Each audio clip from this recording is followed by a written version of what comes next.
Well, great. Well, welcome to the March 2025 MxG. I'll start as always with a little spiel as to what MxG is for folks who might be new or not know.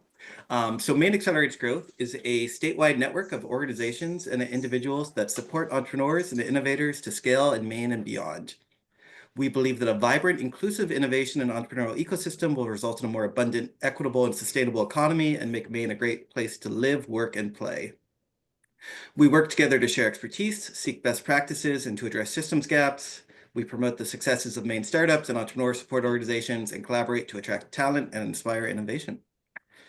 It's great to see so many new faces today. I'm pleased. I know that it's a busy month, so great to see everybody here. Generally, how we start, if you're new to the group or you haven't been here in a while, if you want to just make a quick introduction, maybe just raise your hand if you don't mind, and just your name and what organization you're with. Just super quick and simple, but just so folks know who you are. So anybody who's new to the group or hasn't been here in a while, want to kick us off? I saw Ben, and then I'll go to Janice. Go ahead, Ben. Yeah, I'm Ben Titcomb. I'm here because I'm interested in the Maine startup ecosystem, and I'm representing Casco Consulting, which does sustainability consulting focused on startups in the circular economy and blue economy.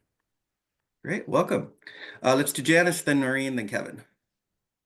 Thanks for having me. I'm Janice Sinanj. I run Flexible Capital Fund, which is an impact investment and CDFI fund providing risk capital to companies in food systems, forest products, and clean technology throughout New England. And our primary structure is revenue-based financing. So we're an alternative to equity investment.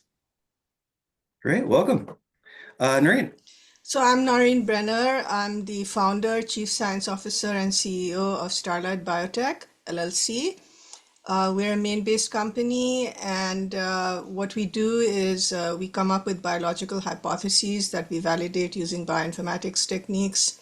I have consultants who are bioinformaticists like myself. I'm also a molecular biologist, and we outsource lab work to external labs. And our goal is to get patents, which we will then license to the pharmaceutical industry. Well, welcome, Noreen. Kevin and then Charles. Yeah, my name is Kevin McDonough. I'm an angel investor and a member of Maine Angels Group. I'm here representing them today. I'm leading the effort to put together the third iteration of our Dirigo sidecar fund. And I got networked in from Susan Morris. Cool. Welcome, Kevin. Charles and then Raj. Hi, I'm Charles Walsh, co-founder of Seascale, a company in Maine that's building aquaculture gear specifically designed to meet the needs of commercial fishermen and helping them diversify their businesses. And this is my first time here. We hope to be presenting next month. Great, welcome. Raj, then Virginia. Hi, I'm Raj. I'm a data scientist, mathematician. I currently work at the New York Times and also teach at the Ruhlin Institute. But recently, myself and a couple other folks, we started an initiative called Sage Labs, and we are interested to see how we can use our expertise in data science and modeling, machine learning to small companies, small startups here in Maine and be useful locally. So first time here, eager to learn about this whole ecosystem. Well, welcome. Virginia, then John. Hi guys, my name is Virginia Shaffer. I'm the founder of Lady Oyster Tours and Tastings. We're Maine's first oyster culinary tour company, and I'm here to talk to you guys today about what we're working on. So it's my first time, and I'm just really grateful to be here today. Thank you. Yeah, excited for the presentation. Thanks. John, then Paul, then Brian. Hi, this is John Stuber, co-founder of Seascale, along with Charlie Walsh. We're excited to be here representing the company. We're building and designing aquaculture gear that is aimed at Maine's commercial lobster fishing fleet. So excited to meet everyone and hear about this today's organizations that are presenting. Welcome. Go ahead, Paul. Yep, I'm Paul Steichlinger. I'm based in the Portland area, work at Tilson Technology Management, work across many different teams there on all things telecom infrastructure, and am always thinking of new ideas and business opportunities on that front, and am excited to get plugged into this ecosystem. Thanks, Paul. Welcome. And Brian. Good morning, everyone. Brian Doyle, Economic Development Specialist for the City of Lewiston. just wanted to plug into this because I have a variety of hats here in Lewiston. I thought I'd jump in and see if I can participate and learn more about what's happening. Well, thanks. Well, it's great to see so many new faces. Yeah, exciting. For those who are new, just so they kind of get a sense of the format of how these typically go, we'll start in a moment with a brief update from MTI and then from the Department of Economic and Community Development. And then we'll have, this one, we're going to have 3 presentations, and then there'll be some space for community announcements at the end. So if any of the new folks, if you're ever interested in presenting either on your business or on your organization or what's going on in your city, definitely reach out to me by email. We have some slots for the next few months. So let me know. But I'm going to just kick us off with a brief update from MTI. There's not a ton to share this month, but I did just want to put something on folks' radar that's coming down that I think is going to be exciting for a lot of the folks here, which is MTI is planning to launch a new competition specifically focused on entrepreneurial support organizations or innovation economy support organizations with approximately $1.5 million in funding available. It'll likely go out, I think organizations, so this is all still kind of being fleshed out. So I'm going to have a more comprehensive presentation next month. So everything I say here is subject to change. But at the moment, I think the vision is that organizations can apply for up to 300,000, which would cover a 3-year span. So basically you're maxed out at 100,000 per year, but you could be approved in advance. And really what we're looking for through this competition is programmatic offerings that align with MTI's mission. So, organizations that are looking to run programming that supports entrepreneurs, that raises kind of Maine's innovation economy, either existing programs that you're looking to scale up and improve or new programs. You will need to provide matching funds. We imagine this could be fairly competitive, but it's a great opportunity, I think, for a lot of the organizations represented here to tap into some additional funding, especially given that the overall funding landscape at the moment nationwide is a little up in the air. So I'll definitely have a much more comprehensive update next month. I think the vision at the moment is for the application portal probably to go live at the end of April, start of May. Deadline to apply will probably be the very start of June, with the aim of having funding decisions made sometime in July. But yes, much more information to come. But yeah, Joe, go ahead. Hey, Tom, thanks. That's good to hear. Do you think that would involve like angel groups if we were looking at doing some more formalized engagement?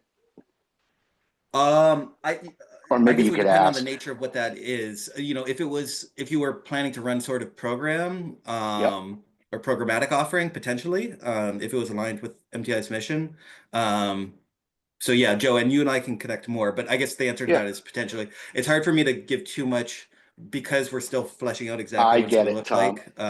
Just if potentially, you could, I guess is what I'd say. if you hear anything different, that'd be awesome. And we got a meeting on Friday at Maine Angels, and I'll bring it up. Thanks. Great, awesome. Yeah, so like I said, definitely, once this goes live, MTI and MxG will push it out through all our channels, and I'll have a more comprehensive update next month. We'll also probably, fingers crossed, have a more comprehensive update on everything that's going on with that $25 million R&D bond and what that program is going to look like next month as well. Anyway, this is just basically to say next month should have a lot of good stuff in it, so definitely attend. So that's the end of my MTI update. I'm going to turn it over to Eric at Department of Economic and Community Development to give a few updates from DECD. Good morning, everyone. So my name is Eric Weidman. I'm with the Office of Business Development, part of the Department of Economic and Community Development. And I'm going to follow up exactly on what Tom's talking about. A lot of great events coming up this month and next month. And so I'll highlight 4 today. But for anyone who's new, just know that this state department, we exist really to support all types of community economic development needs, everything from startups to existing businesses, expanding opportunities, connecting people to funding, but also navigating all the resources. So if you need assistance, please feel free to reach out, and we do network with everyone. The idea is we want to share the wealth and all the great opportunities that exist in our state. So I'm going to put these in chronological order in case if any of you are kind of calendar minded. We have a new co-working development fund that's still accepting applications through next week. So you have 5 days left. And I'm going to put all the links to these in the chat. if anybody wants to follow up and take a look. Obviously, going through co-working is a great opportunity to have a very dynamic and collaborative workspace, depending upon where you're at with your organization. And that could be something you'd like to take advantage of. So I'll throw that in the chat in a bit. For anyone who might be working in the forestry industry or dealing with some of the new innovative material structures, there is an international mass timber conference in Oregon next week, and one of my colleagues will be attending. So if anybody has any questions about maybe what's happening in the forestry, or you're looking for connections, we can reach out on site and get some connections made for you. That will be March 25th through the 27th. And then looking ahead to the month of April is the Governor's Conference on Tourism. This is going to be April 16th through the 17th in Bangor, so a little bit spread out throughout the state. And I took a look at the agenda this morning. It looks like some great opportunities, even things of like how to incorporate and have beginner's guides to AI. So everything that might be connected to the new face of tourism looks to be represented there. And then finally, if you're kind of projecting out longer term in the spring, when we should be about black fly season, May 7th in Freeport, MXG's annual trade day will be hosted. So that might be something you might want to take a look at and see where that aligns with your organizational needs. So I look forward to speaking with any of you who have individual questions, and I'll put my contact information and those 4 links in the chat. Thanks so much, Tom. Awesome. Thanks, Eric. So in a moment, we're going to turn to our first presenter. I did tell, so Katie Shorey of Startup Maine isn't able to attend today, but I told her I'd give a very quick pitch on Startup Maine Week, which is coming up. So let me just share my screen.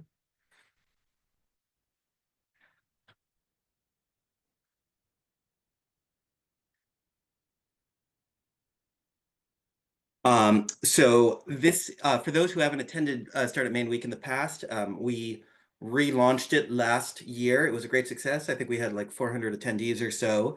It's a series of panels and workshops and speaker series, it mostly based in the Portland area. Really focused on Maine's entrepreneurial and support ecosystem. There's lots of great content. The program itself just went live, and I'll post the link to that if folks want to look through and see what the various sessions are, panels are. I know that a number of the folks attending this call are panelists or participating in various ways. And one of the exciting things that I really want to highlight this is we're actually going to do an in-person Maine Accelerates Growth meeting at Startup Maine. So we did this last year. It was awesome. I think we had 40, 50 people in the room. It was just really fun to see everybody in person. So we're going to do that again this year on the Thursday. Some other event highlights, keynote from Theo Balcom and the Ruhlin Institute Founder Residency Venture Showcase. There'll be interactive sessions and panels, an investor lunch with Maine Angels, and the Maine Capital C tax credit. MTI, actually, that's another thing I wanted to highlight. We're doing a portfolio showcase. So basically 15 of MTI's companies are going to have stations, and we're going to do basically a networking event, but also an opportunity to interface with those companies, and they can share a little bit about what they're doing. If you're an MTI portfolio company and you're interested in participating, we're actually taking applications to be one of the presenters. So I'll also post a link to that in our chat, but it's just a great way to get your name out there. There'll be daily coffee meetups, battle decks, which is like a silly competition where people have to pitch, but they don't know what slide is coming next, so they have to kind of improvise, and then a closing party and a Cascabay cruise. So definitely check it out. I'll post the link to the agenda as well as the link to the MTI showcase for those who want to apply in the chat. Okay, let me stop sharing if I can figure out how to do that.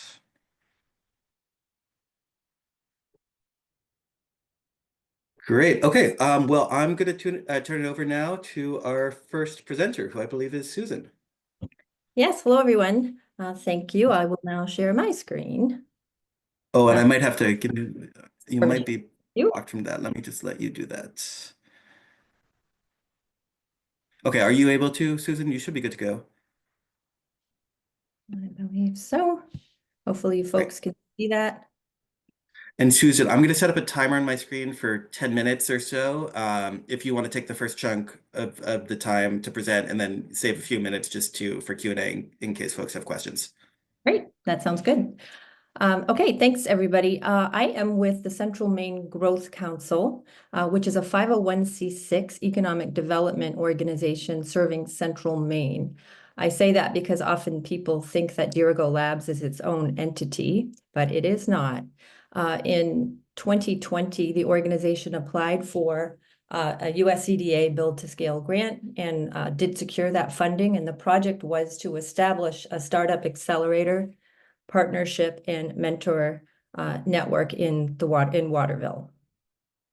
I chose this picture for the cover slide, not only because this is where our office is located, but I do think it's just a great example of, I think, both the challenges and the opportunities that exist in some of our rural, smaller cities, not only in Maine, but across the country. And with the loss of legacy manufacturing across so many of our communities, in Waterville in particular, lost 15% of its population. So now this has been revitalized into a mixed-use space. It's co-working here. There's an antique store. There are medical offices. There's workforce development housing here. So I just thought I would just call attention to that because I just think it's a great example, a shining example. So a little bit about us. I told you a little bit about the accelerator program that was part of that grant, the EDA grant. We have had 3 cohorts complete, and we just launched our 4th cohort. What we do is we take each of the cohort companies and we match them with a temporary board of advisors from our mentor network that has 130 folks in it participating so far. We offer a free co-working space, so you can use our conference room, meeting owl, etc. And we conclude with a pitch event sponsored by Skowhegan Savings Bank for $25,000. About 8 months ago, we were designated by SBA as the FAST organization for Maine. That acronym is Federal and State Technology, if you're not familiar. We took this over from MTI. We still work very closely with MTI's TAP team. We really see them as the proposal experts, and we see ourselves as a commercialization side.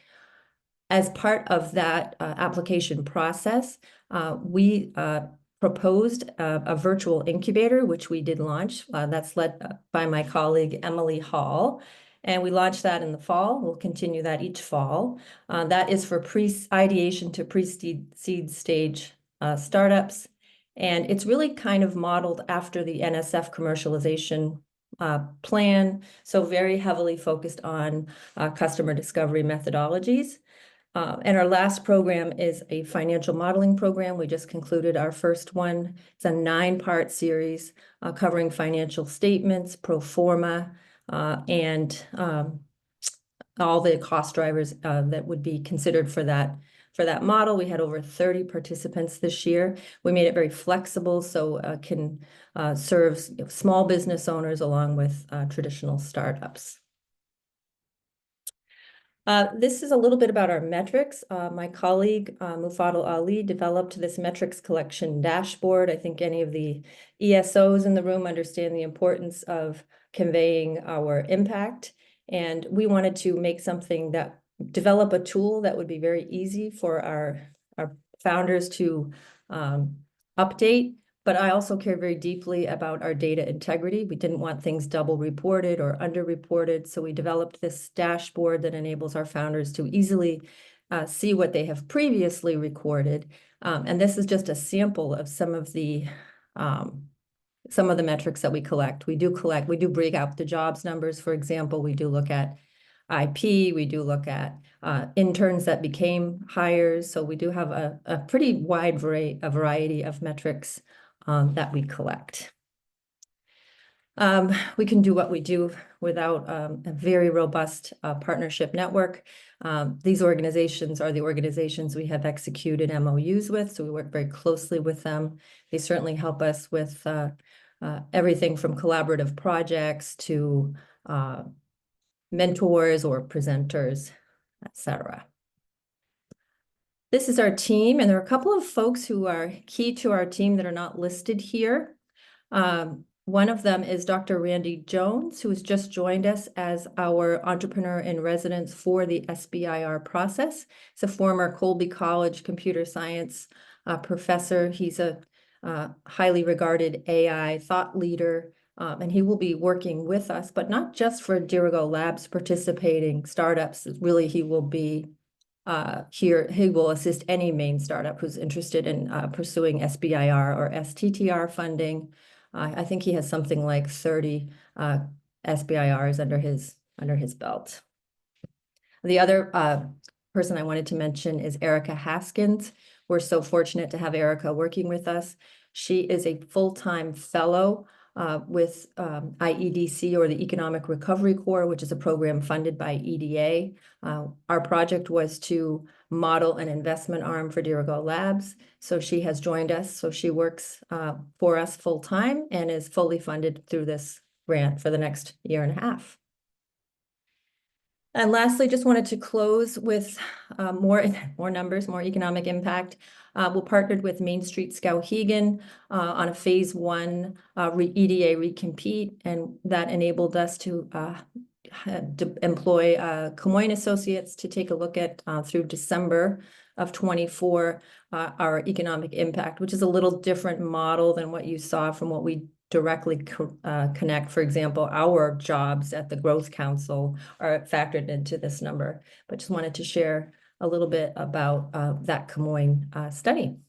So I think I've left just a few minutes for questions. Thanks so much, Susan. Yeah, any questions from the group for Susan on Dirigo Labs? Can't see everybody's hand, so if you have a question, maybe do a virtual hand raise just so you hop to the top. Well, while I'm waiting to see that, Susan, are there any exciting companies who are either currently participating in Dirigo Labs programs or just graduated that you wanted to shout out examples of what you do?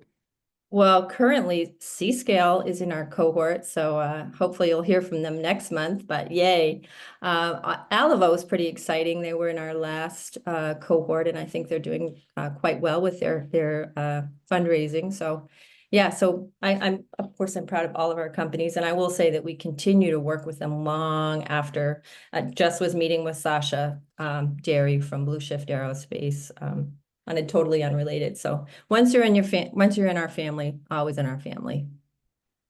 Susan, speaking of your family, this is Joe. Go ahead, Joe. Congratulations on one of your family being nominated for commissioner.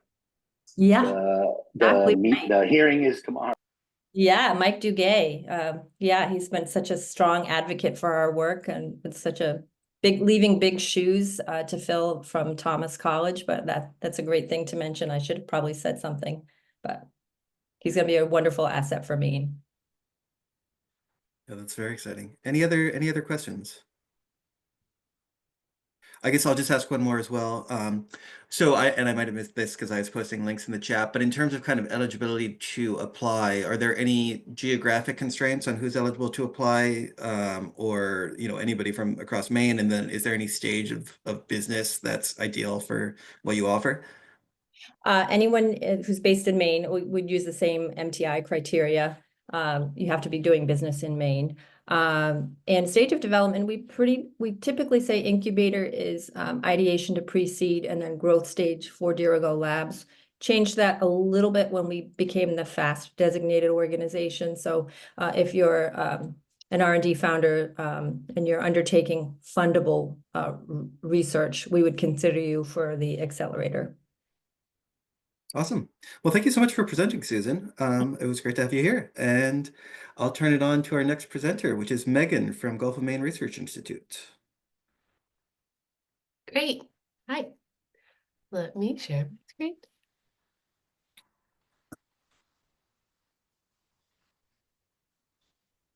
Great. Does everyone see that? Yes. We're good. Cool. Great. So nice meeting everyone. I work at Gulf of Maine Research Institute on our ventures team. This is the building right here. We're in Portland. This is actually a view that you don't get to see anymore because this is where the lumber yard used to be, and now it's a big condo space. So I just realized that.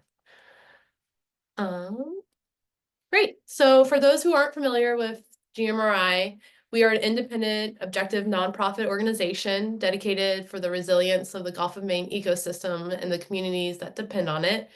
We leverage the Gulf of Maine to test and develop solutions to global ocean challenges, and we develop an interdisciplinary approach of marine research with a robust community and education programming to understand how natural, social, and economic systems interact with each other in our state.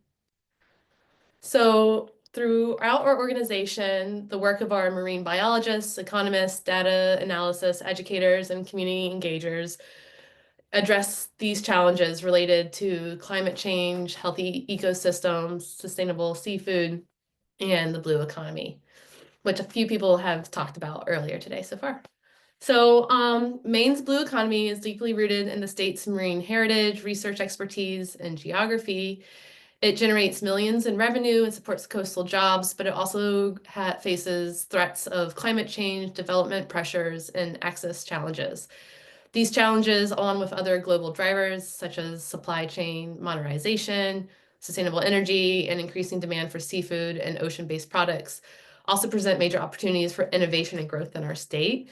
And this illustration here just came out from the Maine Blue Economy Task Force. It does a really great job of showing the evolution of the blue economy in our state. The inner circle represents Maine's traditional and evolving industries, and the outer circle highlights the emerging sectors. Together, this is what's shaping the future of the industry in our state. A key part of building this foundation is to help a thriving ecosystem and innovation around ocean technologies, which is at the heart of the work that I do at GMRI.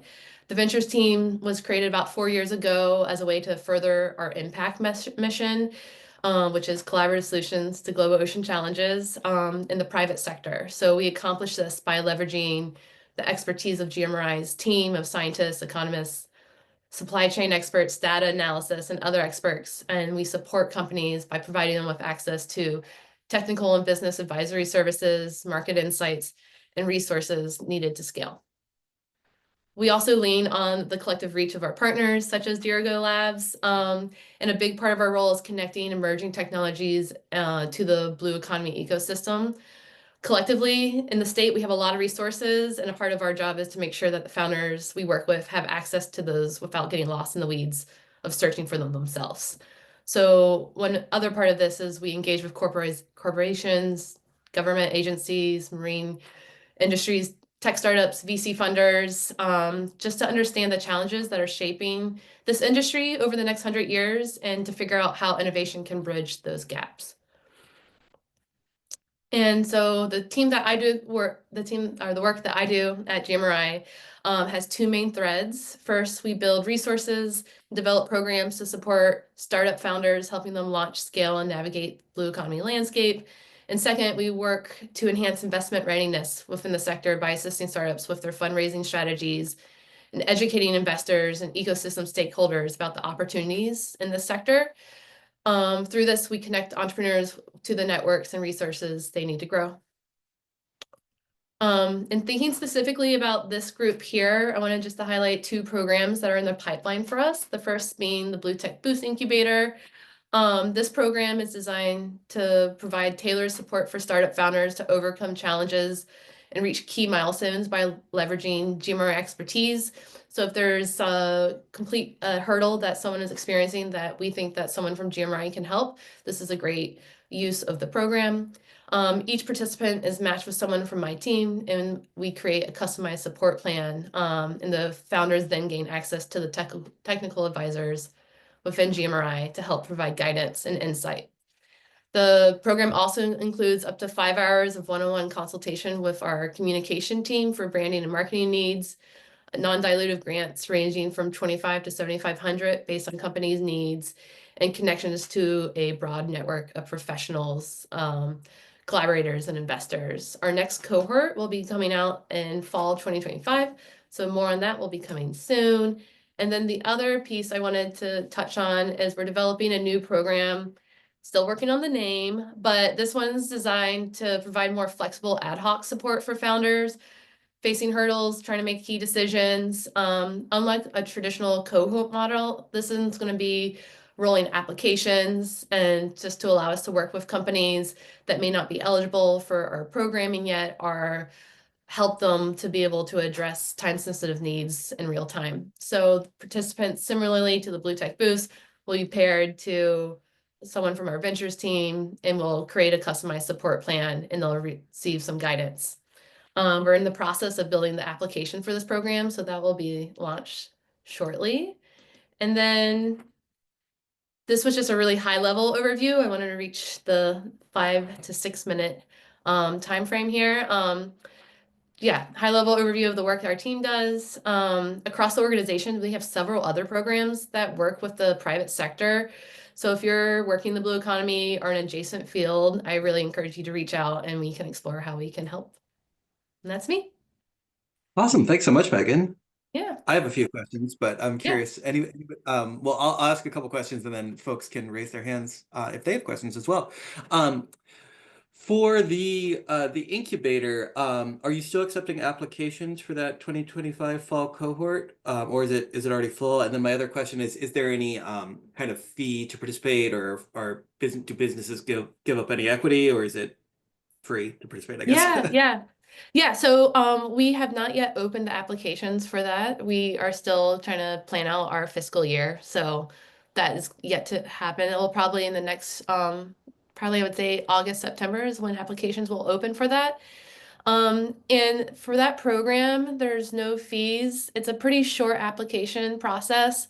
And the real benefit is having this micro grant funding through just like conversations that we've had with companies that we've worked with throughout the last 4 years, trying to find match funding for example, the MTI grants that they have. So we see this as a way to help leverage the MTI funding that they receive and also get some specific technical advice on something that they might be facing that they really could only get from industry expertise.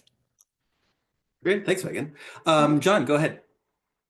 I want to assure everybody that we're not audience plants, but Charlie and I were both participants and graduates of the Blue Tech Boost program with Megan at GMRI and the Dirigo Labs Accelerator program with Susan currently. And we would be totally remiss to say that it's been incredible. The resources that they provided, access to funding resources, working out, fleshing out the idea of whatever your startup business is, and just incredible access to a deep bench of technical experts that they both provide at their organization. So just a resounding endorsement from Charlie and I at C-Scale. Oh, thanks, guys. Thanks, John. We'll send the checks later. Yeah. Well, I mean, that's a reoccurring theme, I think, from a lot of entrepreneurs in Maine, is just how grateful they are for the resources we have here. My other question, would you be able to, I sometimes get confused between GMRI Ventures and Blue Ocean Ventures and how exactly those two operate and how they interface. So would you be able to elaborate a bit on that? Great. Yeah. Blue Ocean Ventures is an impact fund that we partner with through GMRI. So that fund is managed by Tim Agnew and Brady Borman and also Blaine Grimes.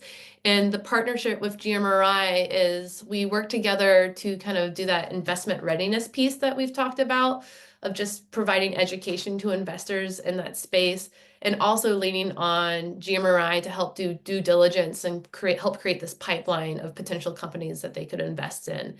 So by creating like a really robust blue economy commercialization platform is just trying to like create that need for the funding piece as well. So that partnership is through programming and also just working together on just educating about the blue economy. Great. And if folks in the blue economy space are interested in the process of fundraising, would they just reach out to Blue Ocean Ventures themselves, or what does that look like? Whoa, I like that music. Yeah, sorry.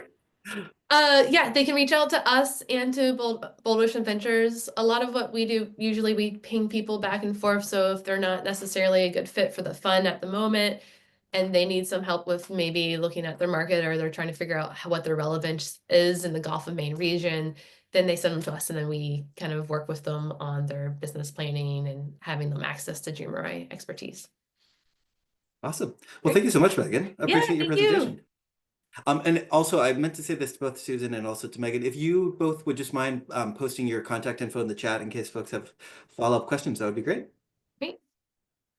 Well, speaking of the blue economy, I'm going to turn it over to Virginia at Lady Shuckers, or Lady Oyster, excuse me. Thank you, Tom. Let me just pull up my pitch deck real quickly. Okay. Let's see here.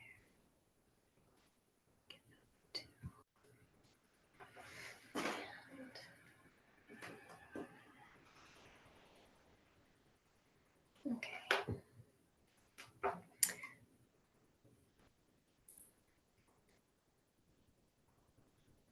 Okay. Let me know if you guys can see the screen here. Yep, it's shown up. Okay. Okay, great. Well, I want everyone on this call to put yourself here. This is a rooftop table on a working waterfront in West Point, Maine, where an oyster sommelier is waiting to serve and teach you everything you want to know about Maine oysters. Because I don't know if you all have heard on this call, but the way we eat oysters has changed. Every oyster contains a bottled sense of place. There's a term now that we're using called terroir. And just like wine in the valleys of Sonoma, we can use oysters as a tool to tell a story. My name is Virginia Shaffer. I'm the founder of Lady Oyster Tours and Tastings. We're Maine's first oyster culinary tour company, offering a backstage pass to Maine seafood. And after 8 years of having a hobby of traveling the world, writing about oyster farmers and creative seafood chefs, I created a social media following. I ended a 13-year corporate career in travel to start a food tour company here in Maine. And here's why. We have over 150 working oyster farms in Maine today. That's more oyster diversity and choice than any other state in the country, let alone the continent. We have over 15 million visitors who come to Maine every single year, and they spend over $3 billion on food and activity. Now, the issue that we have today is that there's still a curtain on Maine seafood. And we're working to solve that problem. Before our business, though, there were only really 2 ways that you could access information about oysters. One was at the raw bar, but this is a turnover-based business where time is limited and the servers may not always know everything about those oysters. The other is to fire up the Maine Oyster Trail. It's an excellent resource, but some of those tour schedules by farmers are inconsistent, and it's so difficult for them in summer when labor is scarce to dedicate full-time staff to a tour business.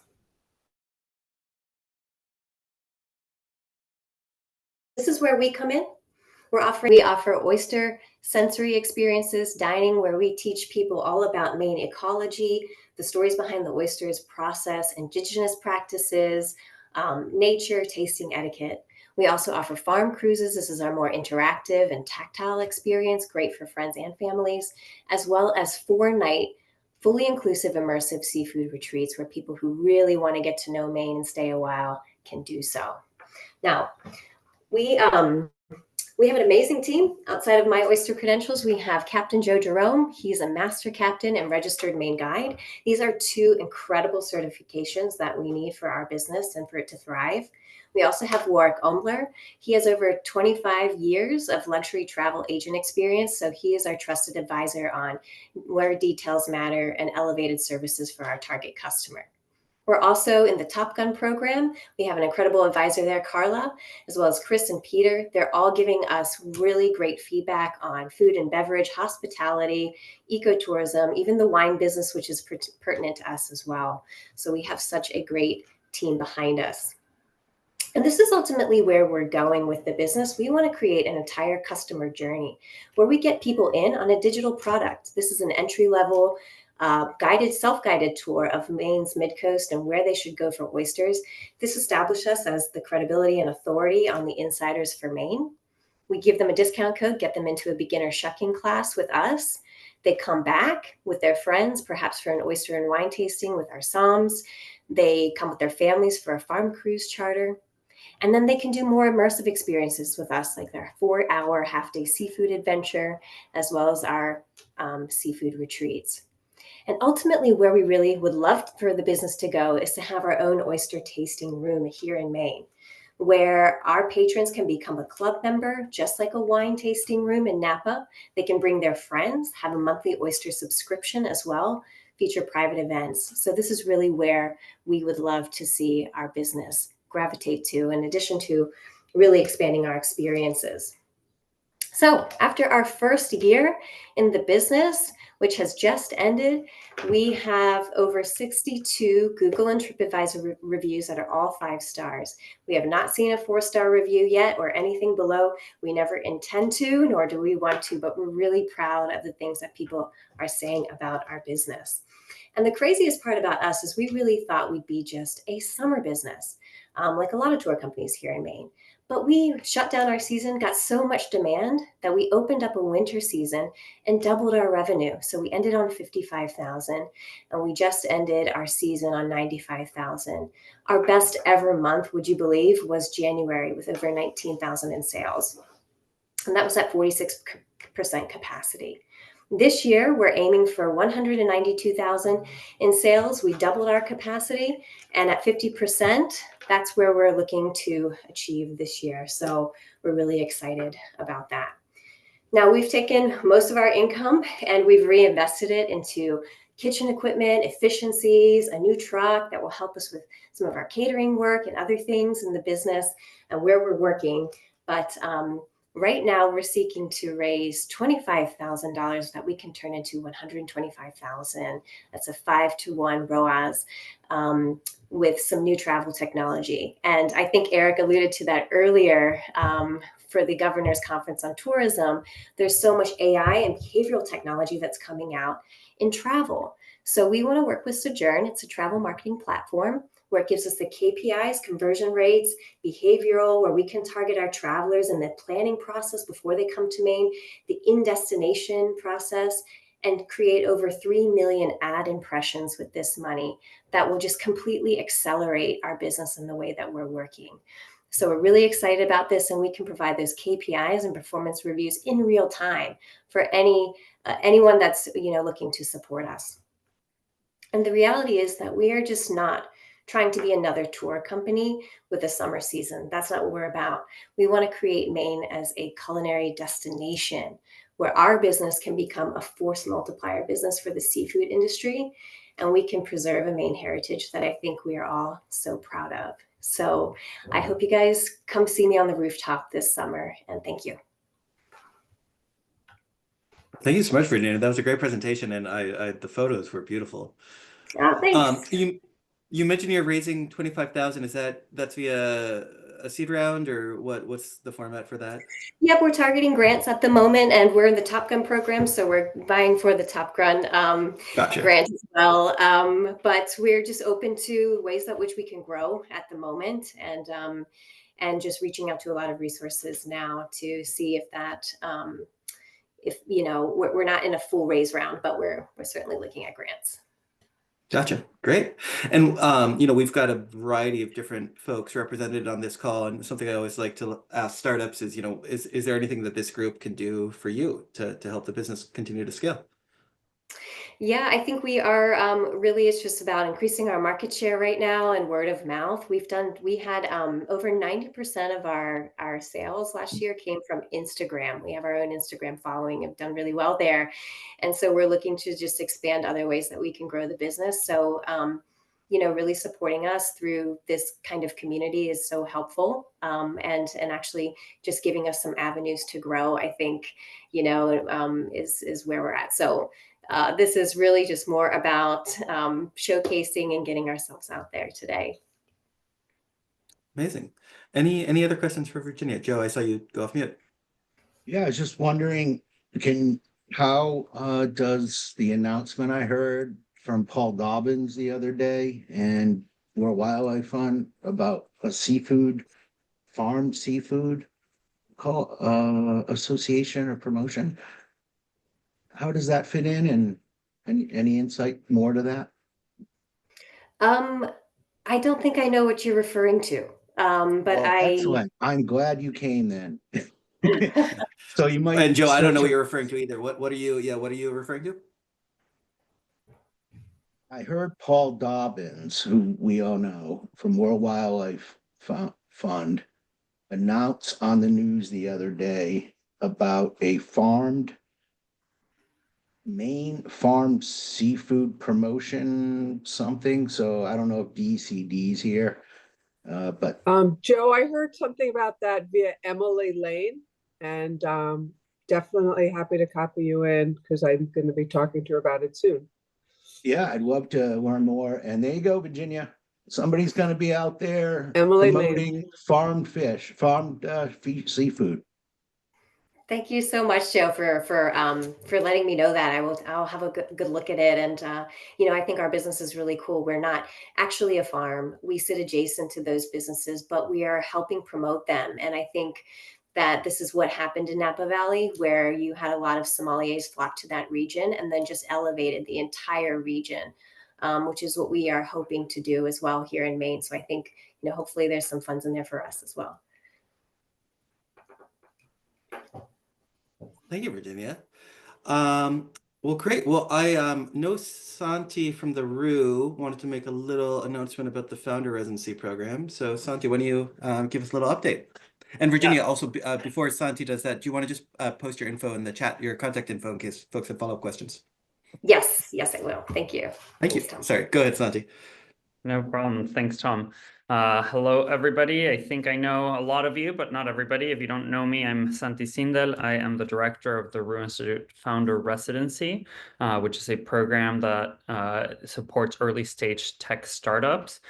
We are specifically focused on helping women, people of color, LGBTQ+, and other historically marginalized people, but the program is open to any entrepreneur. And the main announcement I want to make today is that we just opened our applications. So applications are open for our 2025 cohort, which will start in mid-September. And they close at the end of April. So I'll post the link on the chat. We have two info sessions that you can join if you're interested in learning more, where we'll dive deeper into them and we'll bring in some alumni from the program to talk about their experiences. Those are on March 26th and April 14th. And then two kind of side announcements around the program as well. Tom already mentioned it, but the Venture Showcase for the current cohort is going to be kicking off Maine Startup Week on May 19th. So we're going to have the startups that are currently participating in the Founder Residency cohort pitch their businesses during that kickoff for Maine Startup Week. So I encourage folks to attend that. And then this coming Monday, we are having a panel discussion with 4 female entrepreneurs that have gone through our programs here at the RU Institute to help celebrate Women's History Month as part of Northeastern's Women Who Empower initiative. So if you're interested in supporting and celebrating female entrepreneurs, I encourage folks to join that event. It's called Breaking Barriers, Lessons from Female Entrepreneurs Changing the Game. So that's a lot of things. I'll post the links all on the chat, but hope to see you all there. And if you know any startups that could be good fits for the founder residency, please send them our way.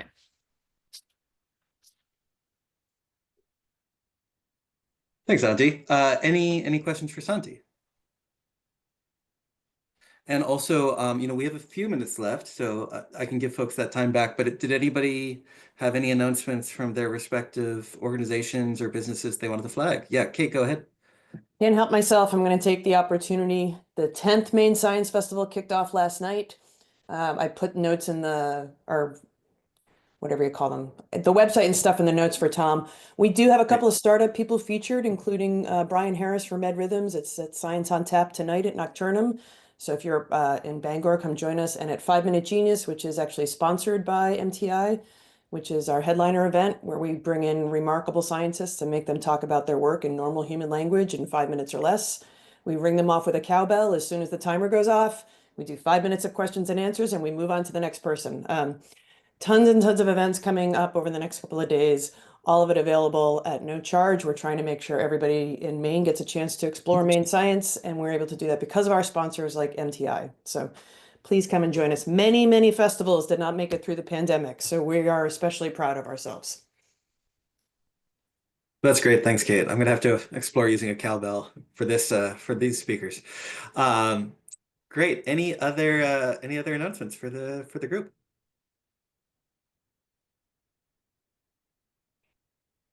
I don't see any hands raised. Well, thank you to all the presenters. Thank you to everybody for attending. Like I said, we should have a really good one coming up next month with lots of updates, including on that ecosystem funding. Definitely check out the Startup Maine week. If you haven't already, there's lots of good content, and I'll see everybody in April. And thanks again. Thank you. Bye now. Take care. Thank you. See ya.